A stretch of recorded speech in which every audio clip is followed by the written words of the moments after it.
काचे काचे गाछ कैसे पाका भइल बोला हा बोला का बोले रतिया सोहाग वाली काका भइल बोला काचे काचे गाछ कैसे पाका भइल बोला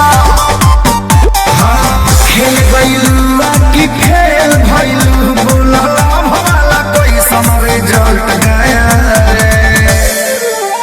बत्ती कट गया रे अच्छा सैया सट गया रे बत्ती कट गया रे सैया सट गया रे सारा मोटर मिनट में सलट गया रे बत्ती कट गया रे सैया सट गया रे सारा मोटर मिनट में सलट गया रे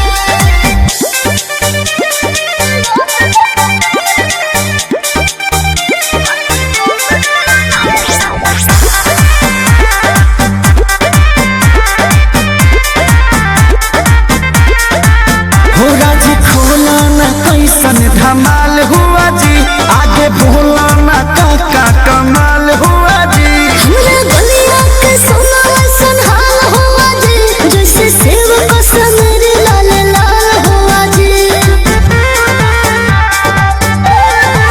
हो राजी खोला ना कैसन धमाल हुआ जी आगे बोला ना काका कमाल हुआ